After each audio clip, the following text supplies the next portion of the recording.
नमस्कार, बहुत बहुत स्वागत है आपका। आप देख रहे हैं खबर असरदार। मैं हूं आपके साथ ऋतु ज्ञानवानी। तो खबर असरदार में आज सबसे पहले बात करेंगे पूर्व सेना प्रमुख नरवणे की किताब की। तो पूर्व सेना प्रमुख नरवणे की अप्रकाशित किताब पर बवाल बेहिसाब देखने को मिल रहा है। राहुल गांधी जिस किताब पर संसद में चर्चा चाहते थे, वो किताब आखिर लीक कैसे हुई? छापने से पहले वो किताब सोशल मीडिया पर कैसे पहुंच गई, अब इसकी जांच होगी और मामले में एफआईआर दर्ज कर ली गई है।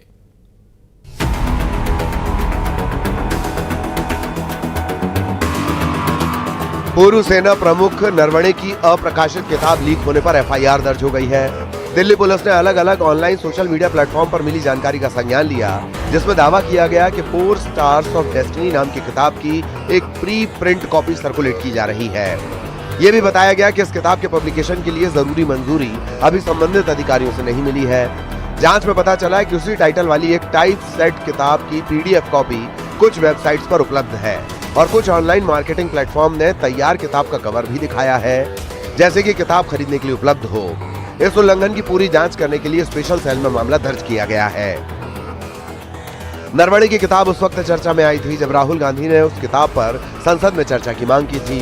हालांकि अप्रकाशित किताब पर चर्चा की अनुमति नहीं दी गई। इसके बाद राहुल गांधी संसद में किताब की प्रति लिए नजर आए थे। इसके बाद ये सवाल उठे कि अप्रकाशित किताब राहुल गांधी तक कैसे पहुंच गई।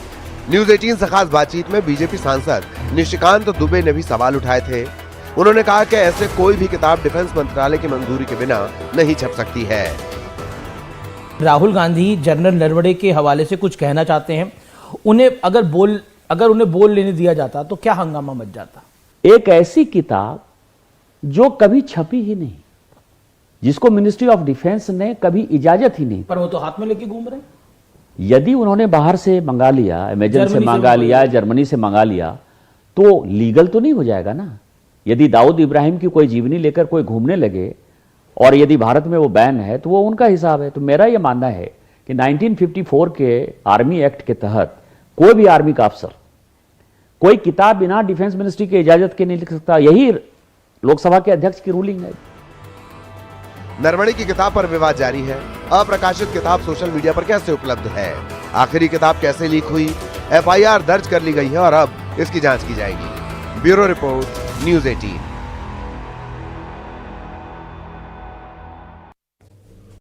और संघ प्रमुख मोहन भागवत ने हिंदू, मुस्लिम या किसी धर्म का नाम लिए बगैर कहा कि शादी की उम्र 19 से 25 साल के बीच होनी चाहिए और हर परिवार में 3 बच्चे होने चाहिए। इससे माता पिता और परिवार की सेहत अच्छी रहती है। मोहन भागवत का यह बयान जनसंख्या स्थिर रखने, बुजुर्ग बनाम युवा संतुलन और सभ्यता संस्कृति में निरंतरता के लिए था। लेकिन जवाब में एआईएमआईएम के शौकत अली ने हम 2 हमारे 2 दर्जन वाला नारा दे दिया है। देखिए।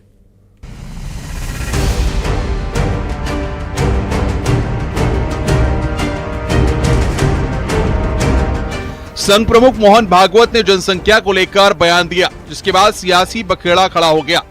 भागवत ने कहा कि 19 से 25 साल की उम्र के बीच शादी और फिर दंपत्ति को 3 बच्चे होने चाहिए।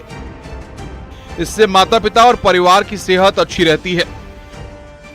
कि 19 साल की आयु से 25 साल की आयु तक विवाह और 3 संतानें, तो पेरेंट्स और चिल्ड्रन दोनों हेल्दी रहते हैं।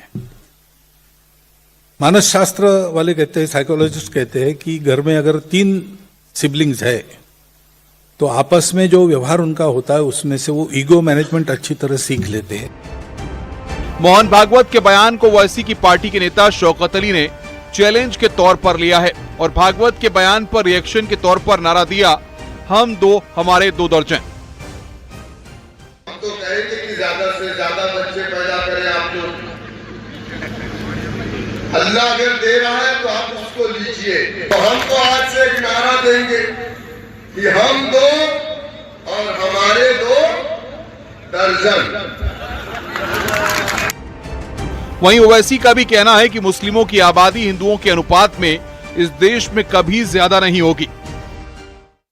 मुसलमान इतनी आबादी बढ़ रही, मुसलमान बच्चे पैदा कर रहे, जालिमों 2021 तक मुसलमानों की आबादी स्टेबलाइज हो जाएगी।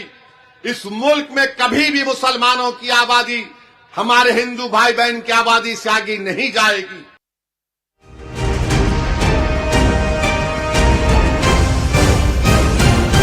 एमआईएम के नेता का मौजूदा बयान जिसमें वो मुसलमानों से आबादी बढ़ाने की अपील कर रहे हैं, निहायत ही गैर जिम्मेदाराना और पिछड़ेपन का सबूत देने वाला बयान है। एमआईएम के नेता मुसलमानों के ठेकेदार नहीं है जो मुसलमानों को आबादी बढ़ाने पर ज्ञान बांट रहे हैं। कह रहे हैं कि आप यही कहते हो कि हम 5 हमारे 25 और हमारे यहाँ हमारे 2 पर गाड़ी अटकी। हमारे मोहन भागवत जी ने कहा 3 बच्चे होना चाहिए, हम उनका स्वागत करते हैं, 3 नहीं 5 भी होना चाहिए। पीएम मोदी भी डेमोग्राफी चेंज को लेकर चिंता जता चुके हैं।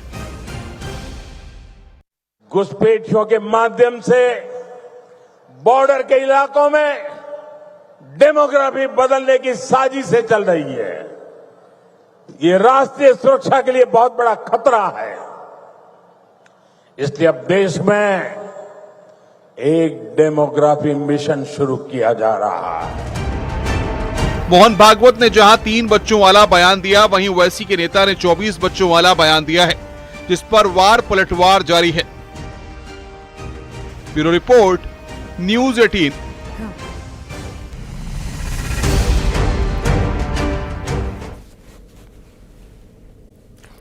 और चलिए अब बात करते हैं एमपी विधानसभा के बजट सत्र की, जिसको लेकर तैयारियां आखिरी चरण में हैं। और इस बार सदन की कार्यवाही में भारी हंगामा होने के आसार हैं। कांग्रेस की ओर से सरकार को घेरने की तैयारी कर ली गई है। शिक्षा, रोजगार, महंगाई, दूषित पानी, कफ सिरप के मुद्दे जोर शोर से गूंजेंगे। उधर सदन की कार्यवाही का सीधा प्रसारण करने की मांग भी कांग्रेस ने उठाई है, जिस पर बीजेपी का कहना है कि सभी से चर्चा की जाएगी, अगर सहमति बनेगी तो सीधा प्रसारण भी किया जाएगा।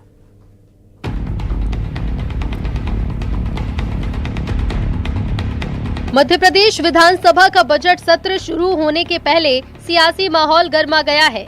इस बार विधानसभा में एक बड़ा बदलाव किया गया है। विधानसभा में विधायकों की तरफ से लगाए गए अधिकांश सवाल ऑनलाइन माध्यम से भेजे गए हैं। विधानसभा में ऑनलाइन प्रश्न बजट सत्र के लिए कुल 3,478 सवाल पूछे गए हैं। इसमें 2,253 ऑनलाइन प्रश्न लगाए गए, सिर्फ 1,255 ऑफलाइन प्रश्न भेजे गए। इस बार मध्य प्रदेश विधानसभा का प्रारूप बदला हुआ नजर आ रहा है। डिजिटलाइजेशन की ओर विधानसभा बढ़ रही है। 3,500 प्रश्न विधायकों की ओर से लगाए गए हैं। अच्छी बात यह है कि इनमें से अधिकांश सवाल जो हैं वो डिजिटल फॉर्मेट में आए हैं, लेकिन इस सब के बीच एक बार फिर से विधानसभा के लाइव टेलीकास्ट को लेकर सियासत शुरू हो गई है। विधानसभा सत्र इस बार हंगामेदार होने के आसार हैं, क्योंकि विपक्ष की ओर से सरकार को घेरने की पूरी तैयारी है। विपक्ष की ओर से इस बार सदन में कानून व्यवस्था, भ्रष्टाचार, बेरोजगारी, कृषि, शिक्षा, रोजगार से जुड़े मुद्दे गूंजेंगे। इंदौर, भोपाल में दूषित पानी, महंगाई, भोपाल में स्लॉटर हाउस केस पर हंगामा होगा और छिंदवाड़ा में जहरीले कफ सिरप से मौत समेत कई मुद्दे सदन में गूंजेंगे। कांग्रेस का कहना है कि बजट सत्र छोटा है, सिर्फ 12 मीटिंग रखी गई है, कम से कम 40 मीटिंग होनी चाहिए। विपक्ष की ओर से सदन की कार्यवाही का सीधा प्रसारण करने की मांग उठाई गई। इधर बीजेपी का कहना है कि कांग्रेस सकारात्मक चर्चा करे तो उनका स्वागत करते हैं। सभी से चर्चा कर लाइव स्ट्रीमिंग पर फैसला ले सकते हैं। इसलिए छोटा सत्र है, इसको बढ़ाना चाहिए और इसके साथ ही हम लोगों ने सब तैयारी कर रखी है बजट की। हम लोग सरकार को घेरेंगे, सरकार के द्वारा जो कमियां हैं उसको घेरेंगे और सरकार जो विकास के काम नहीं हो रहे, जैसे किसानों के लिए काम नहीं हो रहे, शिक्षा के संबंध से काम नहीं हो रहे, बेरोजगारों के लिए काम नहीं हो रहे, जो ओबीसी आरक्षण के संबंध में है वो काम नहीं हो रहे हैं, तो ये सब चीज़ों को लेकर हम निश्चित विधानसभा में घेरेंगे। मध्य प्रदेश अब तकनीक के माध्यम में भी आगे बढ़ रहा है। अधिकांश सवाल जो सदस्यों ने लगाए हैं वो ऑनलाइन माध्यम से लगाए गए और सभी विभागों द्वारा जानकारियां भी ऑनलाइन डिजिटल तरीके से संग्रह की जा रही है। साथ ही भविष्य में विधानसभा की लाइव स्ट्रीमिंग और अन्य विषयों पे भी चर्चा होने जा रही है। हमारे विधायक आज टैब और लैपटॉप के माध्यम से काम कर रहे हैं। ये मध्य प्रदेश की तकनीकी क्षेत्र में बढ़ते हुए कदम है। कुल मिलाकर इस बार विधानसभा का बजट सत्र हंगामेदार होने के आसार है। विपक्ष की ओर से सरकार को घेरने की तैयारी कर ली गई है। उधर विधानसभा के सत्र की लाइव स्ट्रीमिंग करने की मांग भी कांग्रेस की ओर से की जा रही है। अब देखना होगा कि क्या इस सेशन में विधानसभा को लाइव करने को लेकर कोई ठोस कदम उठाया जाता है या स्थिति वही ढाक के 3 पात रहती है। वीडियो जर्नलिस्ट मोहसिन खान के साथ न्यूज़ 18 के लिए भोपाल से वासु चौरे।